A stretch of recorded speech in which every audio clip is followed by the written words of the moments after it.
All right, happy Wednesday, everybody. It's Josh here with On the Wrong Lead, joined as always by Mr. Andrew Champagne. I'm not reading what it. Okay, I guess I have to read it.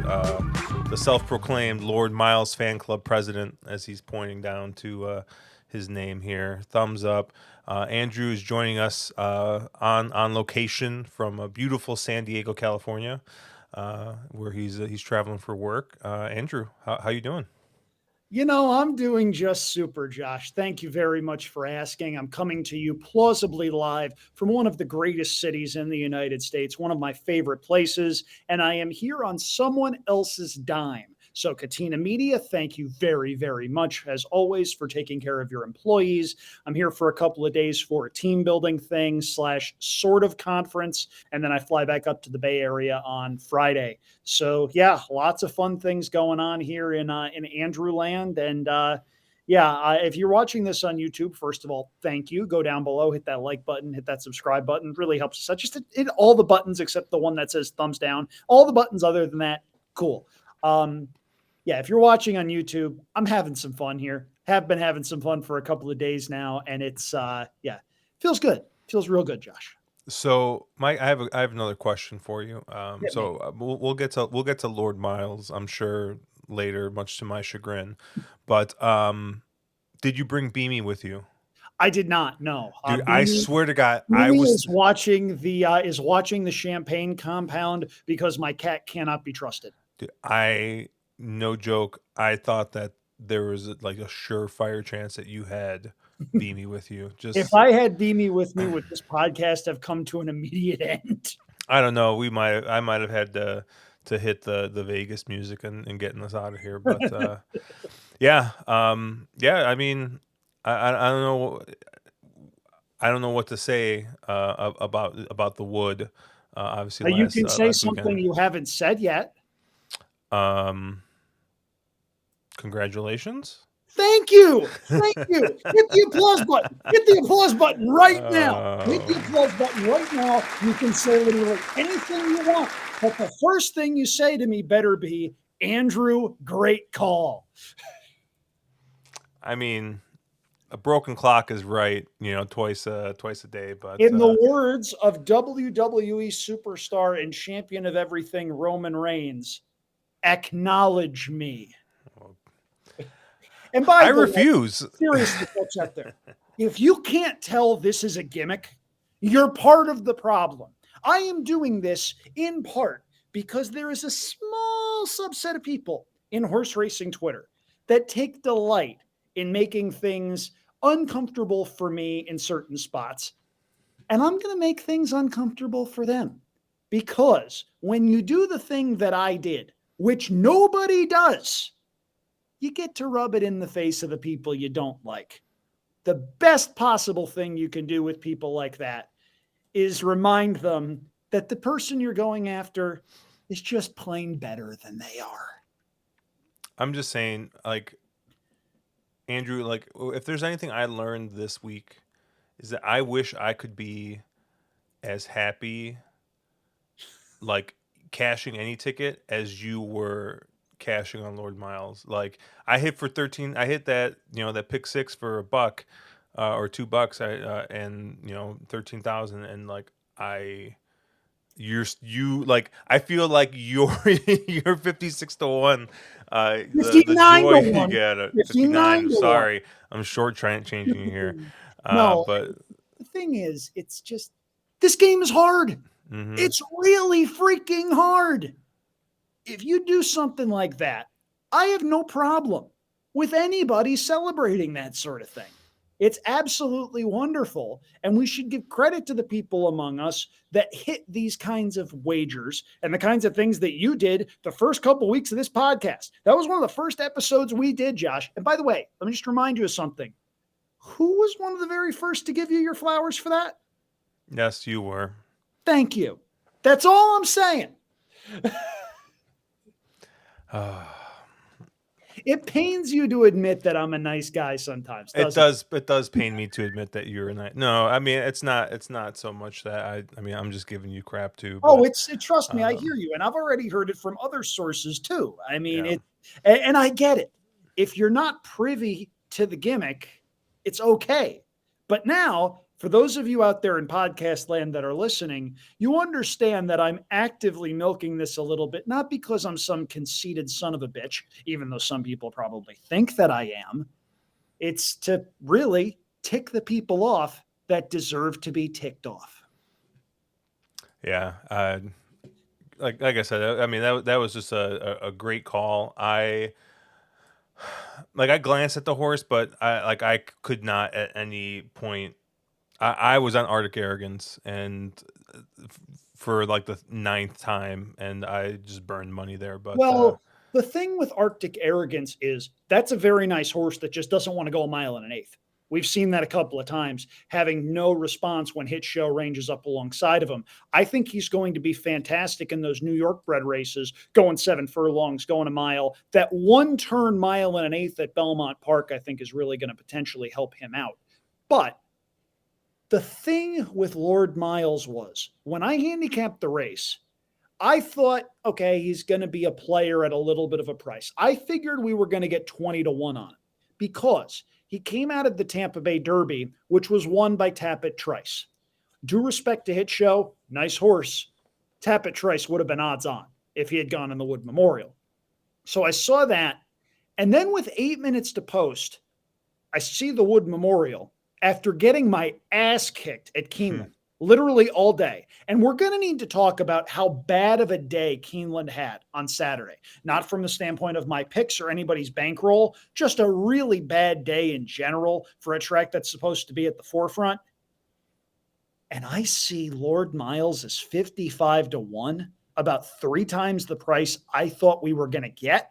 At that point, my wagering strategy changed completely. I came in with the mindset of, okay, Hit Show should win this race. I'm going to key him with a couple of horses that are not the Todd Pletcher maiden on the inside that's going to take money, and we're going to try to get some value out of the exacta that way. And yes, Lord Miles was one of the horses that I used in that. But then I look and I see 55 to 1 on Lord Miles, a horse that I liked. That's enough to make you change your strategy to where, okay, this horse should be 20 to 1.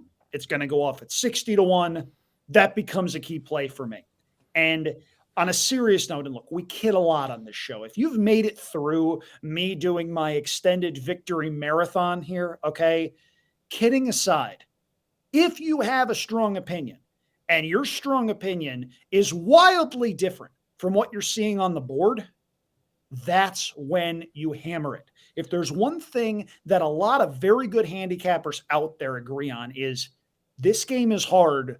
When you hit, make it hurt for the people that are paying you. And that's a situation that I was able to capitalize on. They turn into the far turn at Aqueduct, and I see Hit Show moving, and I see Lord Miles parked out a little bit. And I'm thinking, okay, Hit Show should win the race, but Lord Miles should run second. And if that happens, I still hit. I still make a nice score. Not an all-time score, but a day-saving score for me. They turn for home, and Arctic Arrogance starts dropping out of it. And as a result, instead of Lord Miles being parked 4 wide, he's now 3 wide with Hit Show between horses in a tricky spot, and the maiden that's never won before being collared by those 2 horses. And it's at that point when my friend Chris Griffin says, Lord Miles at a big number on the outside, I start screaming at my television, going, oh my God, come on, Lord Miles. Come on, Lord. We've all been there, right? Come on, Lord Miles. Come on, Lord Miles. And even so, in mid-stretch, I'm thinking, oh God, this horse is going to hang. He's going to run third. Oh, still a good call, whatever. He goes by with 70 yards to go and hits the wire first. And I'm jumping up and down in my second floor apartment. And if the person on the first floor is listening, I'm so sorry. But then the lights start blinking. You see inquiry objection with all 3 horses at the top. And I wasn't surprised to see that because Paco Lopez, by all accounts, is not very well liked in the jockey colony. Perhaps we should ask Gerard Ortiz about that, given what happened at Gulfstream Park a couple of years ago. But I'm looking at the head on, which they showed about 15 times. At no point did I see anything resembling contact that altered the order of finish. I saw 3 tired horses. I saw 3 horses that I am not going to back in grade 1 races anytime soon. I didn't see anything resembling disqualification worthy offenses. And thankfully, they left Lord Miles up. Because if Lord Miles had not been left up, if he had been taken down, there would have been a riot. It might have been a one-person riot, but it would have been a riot. That was a lengthy objection that probably seemed far longer than it actually was because of the circumstances allotted to it. But Chris comes on and says, there will be no change. My heart rate dropped considerably. That was my cardio workout for the day. Didn't need to go to Orange Theory on Saturday. I got it watching the Wood. That was, I said it on Twitter and I meant it. That's the best call of my handicapping career. It's probably all downhill for me from here, but it was really, really cool to be able to capitalize on that kind of an opinion, especially in an age where you see computer players at certain tracks and you see odds drops and odds fluctuations after they start between the start and the finish of a race. Thankfully, New York has taken a stance against those kinds of players. And that's part of the reason why I was able to make the score that I did. And I hope if you're out there and you listened, you cashed for it, because that was special, man. And it's cool. And I get emotional because I care about this game. I might come across like somebody who's looking for any sort of a reason to bring out his trumpet and, toot his own horn. I love this game. And races like that are why. It's the best gambling game on the planet. You also love yourself. So, I mean, that also. Not as much as certain people would want you to think.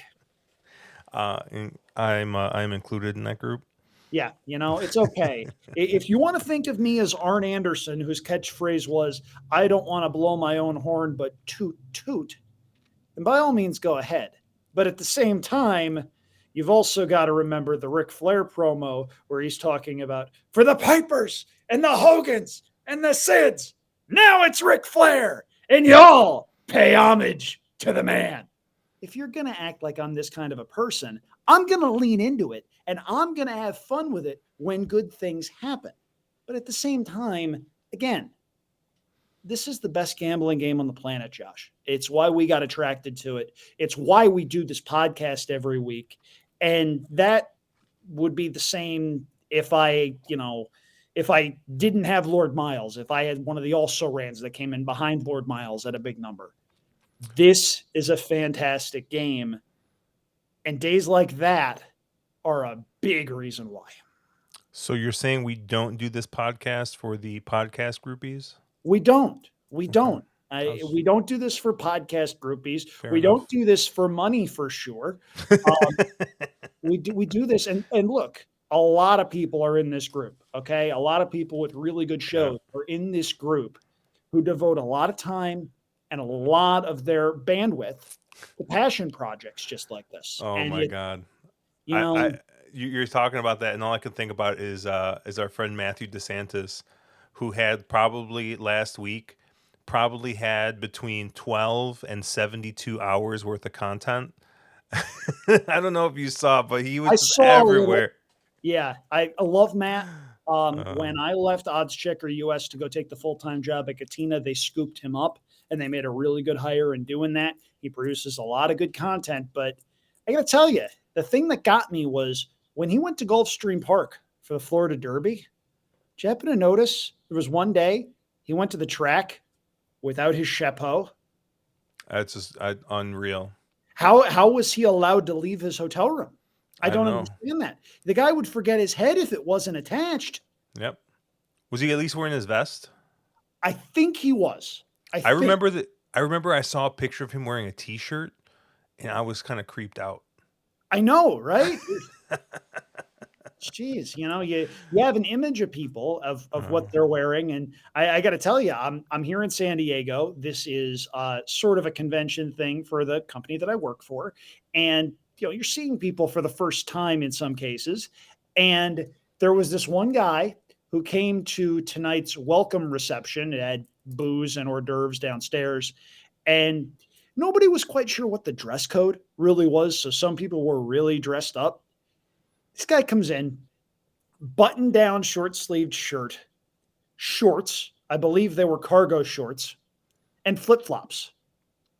To which I, of course, said, "Hey, nice to see you. Thanks for dressing up." Goodness gracious. Yes, these and the bonkers thing, Josh, and this is the part that you're really going to just fall out of your chair with. These people seem to like me. I mean, you're a likable guy to a Wait, point. what? What? We're going to clip that. We're going to clip that for social media. You said it. It can't be taken back. No takesy backsies. I did say to a point. Hey, we're all likable to a point, and when there's free booze involved, we all get a little more likable. Look it. I'm just saying, right? All right. Yes, you have your gimmick, and you're going to town on Twitter with said gimmick and doing a victory lap, but you don't run things into the ground like Mr. Mark Capitan. So there's always going to be, they always tell you, right? Like, hey, you have to realize that no matter how good you are at something, there's always one person better. It's the old pool adage, yeah. Yeah, that's Mark, man. He will run anything into the ground as well as he can. I mean, I've been hearing the same comebacks and jokes from this man for what seems to feel like He's 7 just years. all sorts of strays on this show. I mean, I feel like it we just need to have him on at one point just so he can defend himself. I mean, maybe, but I just feel like it wouldn't be a podcast if he didn't catch some kind of stray. So That's okay. let's talk about the other preps. There were other preps. Yeah, Santa Anita Derby, practical move. Yeah. Obviously winning that race. Got a nice. What did he get? 100 buyer. Yes. Yeah. And then I believe the Japanese horse. Oh my goodness, why am I blanking on the name? It's okay. I'm blanking on the name too, so I'm going to look this He up. doesn't have enough points to get in anyways, which is kind of funny. And I know that was another. Ooh, that was another dust up on Twitter. Mandarin Hero. Mandarin Hero, thank you. And I think also got 100. Lost by a nose or a head. And yeah, I mean, I just thought Practical Move went out and did what he needed to do. I don't know if there's anything. I don't know if the horse has got anything else. Like maybe that's it, right? We have a 100 buyer horse. That's what he's capable of. That might be good enough to win the Derby this year. But I don't know. I thought he did what he needed to do. Didn't really. I wasn't like super impressed, right? It didn't change my thought of him. I think he's probably my second or third choice right now going into the Derby. So that it pretty much just solidified my opinion of him, I think. Did you have any thoughts on that race? Skinner got a horrible ride. Yeah. If Skinner is given a competent ride by anybody, I think Skinner wins that race. He moved way too early, didn't save any ground. And Victor Espinoza, well, he is a Hall of Famer. He was on my ballot. No regrets. I'd absolutely vote for him. He finished that race terribly. Absolutely no punch in the lane, was third beaten less than a length. I believe if you put another rider on him, more often than not, he wins that race with the kind of effort he put together. I was more impressed with Skinner than I was with Practical Move, who I thought fell into another perfect trip, got smooth sailing, the shortest part of the racetrack, and the wire came just in time. That's the other thing with him. Yes, he won going a mile and a 16th and a mile and an eighth. I don't see a mile and a quarter with him. I think he is much more of a miler. I think being by Practical Joke, who, yes, was fifth in the Derby when he ran, but got the shortest way around the whole time. It was a brilliant ride by Joel Rosario. If you go back and you watch that race, I don't think he's a mile and a quarter horse. I think he's a very good horse. I think there's every chance he's your Breeders' Cup Dirt Mile winner. I don't see a mile and a quarter with him. And the other thing that stands out to me is Mandarin Hero was considered a lesser Japanese horse than what we saw in the UAE Derby when one of their best 3-year-olds romped and won like a very good thing. If a lesser Japanese horse is second beaten about yay much in a grade 1, going a mile and an eighth, the Japanese horse that won the UAE Derby cannot be counted out no matter how much you hate Dubai shippers. I have a I have a pretty large future wager on Derma Sotogake. So Yep. I after seeing, I feel a lot better about it actually after Yeah, this week. I got you it in should. before this weekend. You I think I absolutely got him should. at 25 to 1.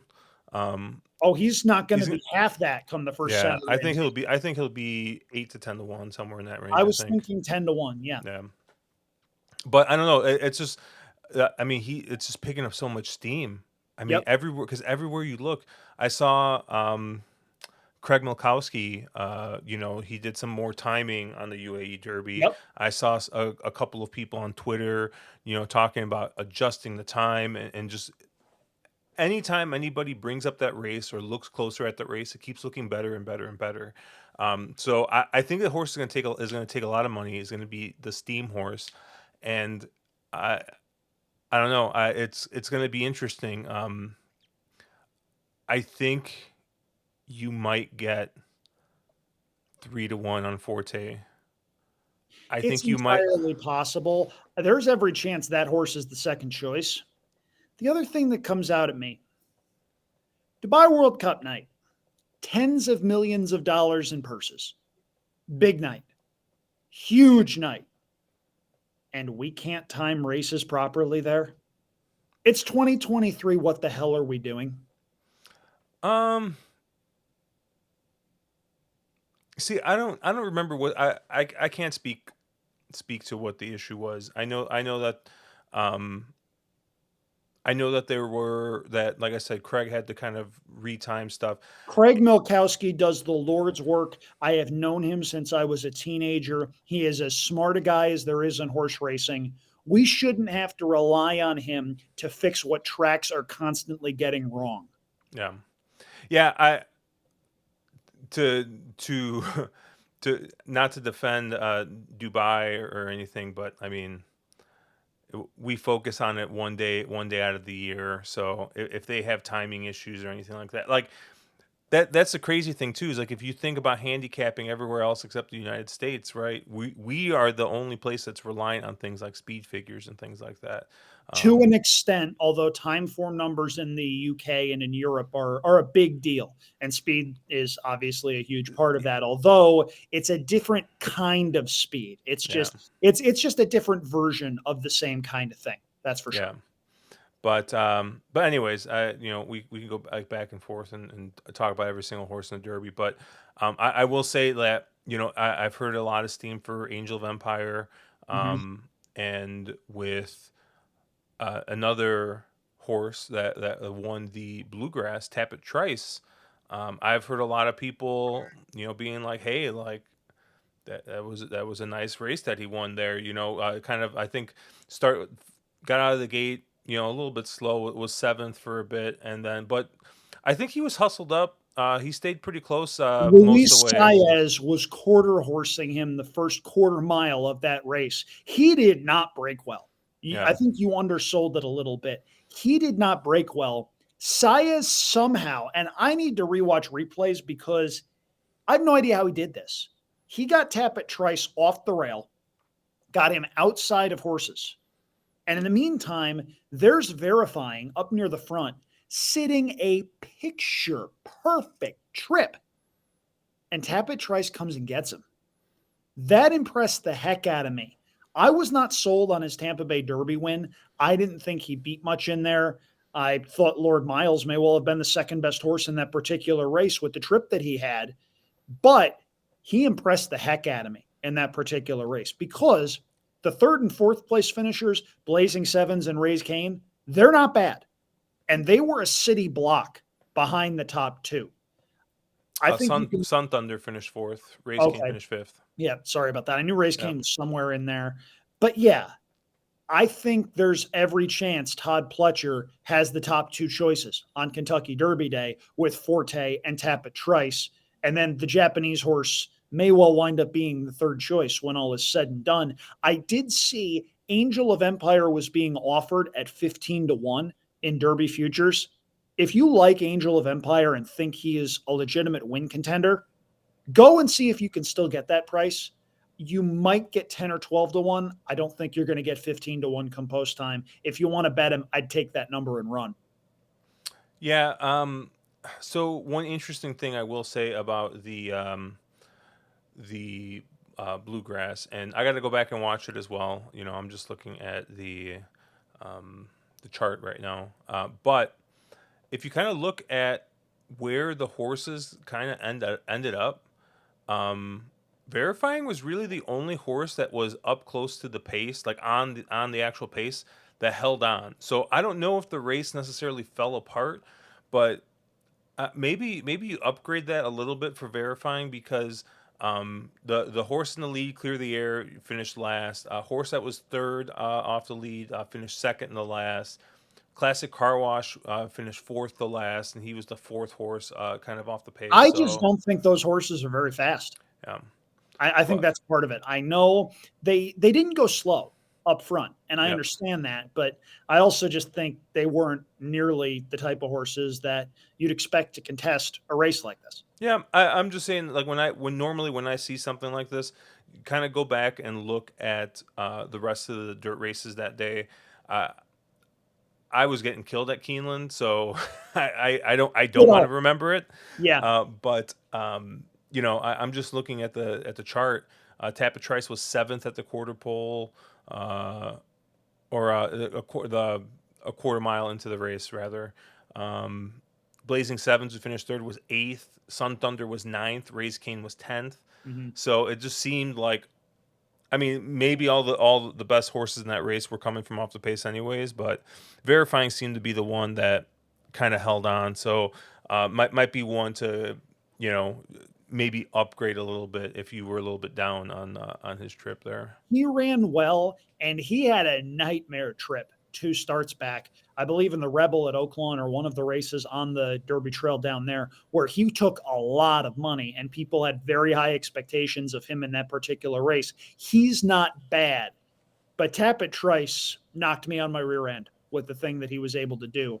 I still think Forte is the leader in the division, but Tapit Trice moved forward considerably, as he needed to, I think. If the Tapit Trice that showed up in the Tampa Bay Derby showed up in the Kentucky Derby, I don't think he runs well. I think Todd Pletcher knew that and realized, look, we need to get another race into this horse. We need to hopefully teach him something. If we win, fantastic, but we need to have something for the Derby that we don't have right now. And we saw that. Todd Pletcher's a Hall of Famer for a reason, and he's coming to Kentucky, not just with those two, but also with Kingsbarns, the wire-to-wire winner of the Louisiana Derby. I don't think he's a slouch either. Yeah, I think he's loaded for this Derby. We'll see what happens. I don't like any of his horses, and I'm sure that's going to cost me, but it will. I love that you're just so.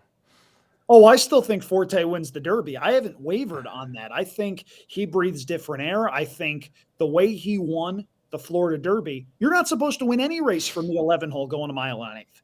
And I was floored by that. Still am. And I was incredibly impressed by Tapit Trice as well.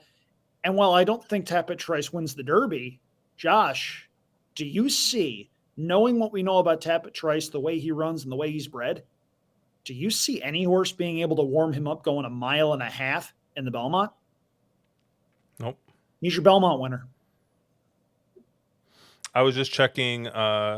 Apparently, the Lakers game went into overtime now. Really? Wow. Yeah. We're recording this, by the way, Tuesday night. It's the night of the play-in tournament. The Lakers were down going into the fourth quarter. I saw that.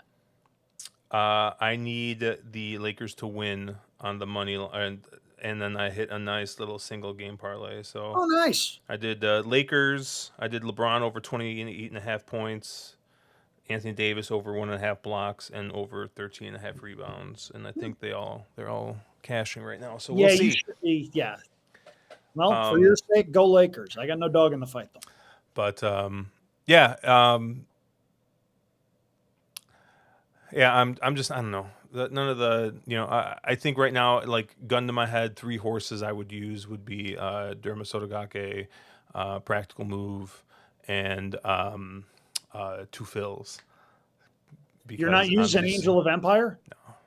I don't Okay. think so. Maybe I might. I don't know. I understand your devotion to Larry Ravelli. Okay. I Hmm. admire that. Loyalty is an incredible trait. It's insanely valuable, and we don't see nearly enough of it in society right now. I commend you for that. And if the Kentucky Derby was being run at Turfway Park, he would be a monster. But here we are. Yeah, we'll Um, see. I mean, we'll like I said, I don't want to sit here and dissect the Derby a month out, because Everyone else is. everyone else is. Yeah, we'll have plenty of time to do it. I'm working. I think in the next couple weeks, I'm going to start working on. Um, I think you and I, we're still going to do our thing here. I'm going to do another video, I think, separate, um, and just pull in guests for a race at a time, kind of do the monster pod thing. Mhm. So if you guys, any of you guys out there listening or watching this, you guys have any suggestions on guests you might want to see, let me know. I will do my best to get some fun and interesting people to do this. One thing I like to do is, you know, when you look around, and like I said, like, I love Matthew. Matthew comes and does their stuff all the time, but I like to mix it up and get people who aren't normally, like, everywhere. So just like I got my buddy Jay to do stuff. He's a huge Turfway player, and he doesn't, like, he's not a guy like on horse racing Twitter or anything like that. He's just a buddy of mine who I met in Discord, and having people like fresh faces like that do stuff. So if you guys know anybody, hey, maybe if you're a longtime listener and you got some thoughts, Long maybe time we'll bring listener, stuff. first time caller. Yeah. Hey, we've had Nick Feldman, who's a regular listener. He's come on and done it. So yeah, we'll figure stuff out though as we get closer. I'm sure there will not be lack of content for the Kentucky Derby. But let's I guess let's talk a little bit about something that you did want to mention, and I mean, let's talk about Keeneland. What are we Like, doing? What are we doing? you know, I love Keeneland. I love playing Me Keeneland. too. I love playing Kentucky tracks. I'm very much. Um, I just like the Kentucky circuit. I like the racing there. It makes sense to me. Everyone. As much as I hate Churchill Downs Incorporated, I do love the racing at Churchill Downs, the racetrack. It's just something that makes sense to me. Obviously, you get Travis Stone, who's a great caller. Keeneland, is a great track, great atmosphere. It's a great place to visit. Um, we need to do better. You know, for the amount of money that Keeneland has, you would think that they would be able to have a better presentation than Kentucky Downs. But it very much seemed like those first couple of years at Kentucky Downs. Remember how rough that was? And not saying that it's like great now. I mean, I think that they're still working kinks out, but like the camera, some of the race calling. So I'm not going to attack the race calling, but there are certain things, the first 2 days at Keeneland for sure, that should not occurs. Yeah, The camera work on opening day was hideous. And look, I'm a television and radio major. At least I was in college. Still do some video stuff as you're seeing right here. I understand that stuff isn't easy. I understand there's any number of variables you've got between the person that's holding the camera over the shoulder, the person in that camera person's ear and what they want. I understand it's not easy, But my goodness, coming through the stretch and losing track of the field, what are we doing here? Now, it got a little bit better on Saturday, but there were other issues on Saturday too. And we need to at least bring this up because if we don't say what we're seeing, we're not doing what we're doing to the best of our abilities, and we're screwing the people that listen to us. So, race number 1 on Saturday at Keeneland.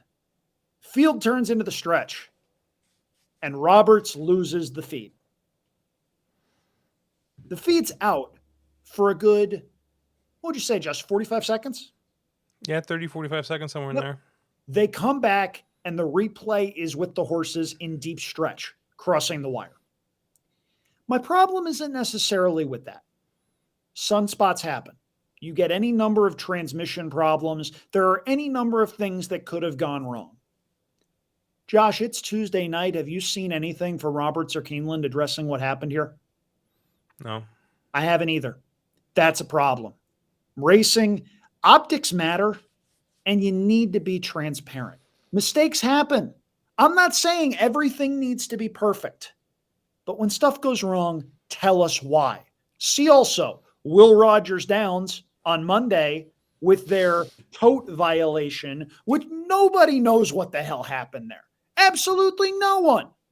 That's a lesson that needs to be applied everywhere in racing. Now, that's race number 1.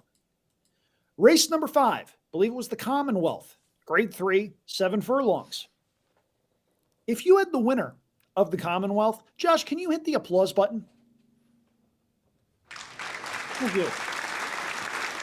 If you had the winner of that race, when the field was loading, you were seeing 23-1 on that horse. Horse wins the race. The odds after the race, 11-1.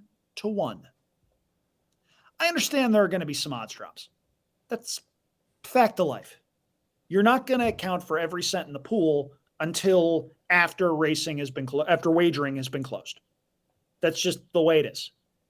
And if you're going from 23-1 to 22, 21, 20 even, I understand it. This was a seismic odds shift from 23-1 all the way down to 11-1. There had to be a significant amount of money wagered after the conventional horse player could wager in order for that odds drop to have happened. Should not occur. I understand we need things, or in the eyes of track management, we need things like the Elite Turf Club and memberships like that to keep handle high when, hey, people are gravitating to sports betting. If you're a management person and you think that's why you need things like large syndicates that wager millions of dollars, I don't agree with it, but I understand it. However, from a betting standpoint, you're screwing the customer. Because if I'm somebody that went to Keeneland, saw the 9 horse, decided I like the color of the 9 saddlecloth, or something weird like that, and for my very first horse racing wager, I put $5 to win on a 23-1 shot. That horse wins and I get half of what I should get. Do you think I'm coming back? Probably not. No. I will say, I'd be interested, and I don't know if Ed DeRosa or if Pat Cummings or any of the other data guys that are out there, if they have any of the tote data available. If you have it, send it over, please. Because the thing is that the difference in money between like 23-1 and 11-1 is much smaller than even the difference between like, I believe like 3-1 and like 5-2 or something. Yes. And that was another thing I was going to mention. A similar thing happened with Verifying in the Bluegrass. Mm-hmm. Verifying was 7-2, 4-1 all throughout the wagering. They spring the gates and all of a sudden he's 2-1. Yeah. A lot of money. A lot of late money. Yeah, that's a much bigger amount of money that was bet than probably on that 23-1. But almost certainly, but still, it's one of those things that, hey, we're not stupid. We notice this stuff going on. And if this stuff isn't going to be acted upon, there are other tracks we can play. Now, the last thing that I want to bring up happened in the Appalachian for fillies going 2 turns on the turf. 3-year-old fillies and Pleasant Passage, the betting favorite, is on the outside of horses. Probably not going to win, but certainly a candidate for a minor award. Gets sideswiped on both sides. Javier Castellano looks back as though he's just gotten into a major car wreck. He didn't exactly play it off smoothly. And you could tell even in his body language as he's riding the horse to the wire, he's expecting to get taken down. I sort of understand the logic behind no disqualification because the top 2 finishers were going best of all, and you can argue those 2 were going to run 1-2 regardless. Josh, there wasn't even an inquiry. Pleasant Passage, the horse that got sandwiched, was the betting favorite. What are you doing to protect bettors in that instance? Don't you have to at least take a look? Yeah, I was kind of in and out on Saturday, so I didn't recall that that It was exact situation. bad, But, man. It was horrible. and I mean, I liked Pleasant Passage in that spot too. So I liked Be I Your Best. also Was not affected at all whatsoever because Be Your Best came up totally empty. I also had was it the 2 horse that won that race? That was my Both other. Polio, yeah. Yep, I also had Papilio, so I had both of them. So like I said, I wasn't really affected by that, but yeah, I love the betting product. I love what they've been doing for bettors. I mean, there's stuff that I don't like that they do. I don't like any pick 5 that pays 4 out of 5 because it's just an additional takeout, basically. I also don't like that they tomorrow they only have 2 turf races, which means the great bet of the turf pick 3 is not available. I also don't think it's available on Thursday, either Thursday or Friday. One of the other days has only got 2 turf races, but I know tomorrow for sure doesn't. And this is probably really small, right? And a really just dumb thing. I hate that Kurt Becker. That's the gentleman. That's the Yeah. caller, right? I just hate that he doesn't say the horses are are close to the gate. Like he doesn't mention anything about them loading, anything about them being close to the gate, and all of a sudden, like you might have like the feed like covered up by the PPs or something, maybe you're trying to get bets in, and then all of a sudden you hear and they're at the post, and you're like, wait a second, like I didn't hear anything, like I know I've had other people like we've had the same issue like from playing from home, especially if like you're on one screen or you're on your phone and trying to get bets in, right? And you don't hear it. I mean, like I said, that's super minuscule. But I mean, like I said, I love Keeneland. I think they do a great job. Saturday, a couple things did not go their way. The feed cutting out and all the other stuff you mentioned. So we'll. It's not even so much that someone screwed up or anything like that. It's just all these things should not occur anywhere in any gambling product that takes itself seriously. And this was happening on the biggest day of the biggest boutique meet of the spring. What are we doing here? Like, I know there are some things that are going to happen. And look, the feed going out in race 1, not ideal. Say what happened.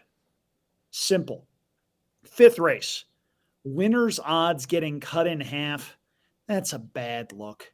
And I understand there are reasons this happened. That doesn't mean it's not a bad look.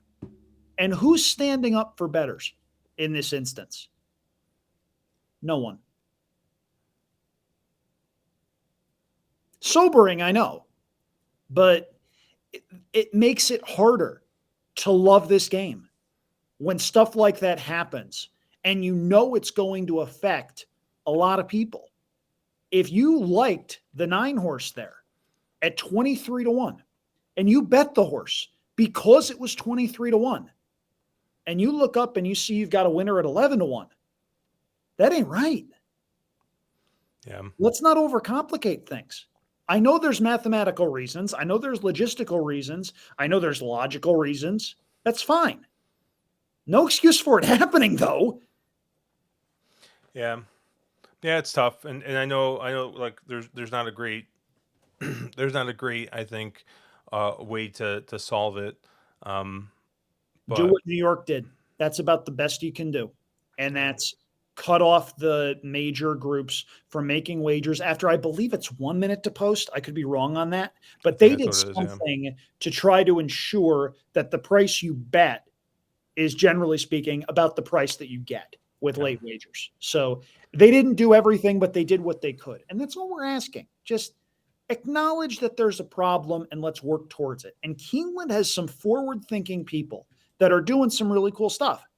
Free pass performances for everybody. That's a heck of a move. I like that. The all turf pick 3, assuming there are 3 turf races a day. Good move. We're not sitting here bashing Keeneland and saying, oh, they do nothing right. In 10 years, racing will cease to exist. We're not saying that. yeah. But there's certain things that the game could and should be doing better that it's just not. That's all. Well, on that happy note, uh, what else you got going on this week? Let's see. So I'm in San Diego Wednesday and Thursday. We have a scavenger hunt tomorrow among everybody at Katina Media. As I show off the T-shirt that they got here, you can see the Katina Con there. You might be able to see a baseball. We're going to the Padres game on Thursday. It's Juan Soto bobblehead night, so that'll be fun. Nice. They got me a jersey here. Everybody got their own jersey with the last name on it, just in case you forget how to spell your last name. Weird things happen, when there's free booze in a whole bunch of different places. But after we wrap up here, I'm going to go meet a couple of people for karaoke at some juncture here in the Gaslamp district of San Diego. So that'll be a lot of fun. I guarantee you between this podcast and karaoke, I probably won't have a voice tomorrow, but that's probably for the best. No, it's a lot of fun being down here. Really like my job, really like the people that I work with. It's cool.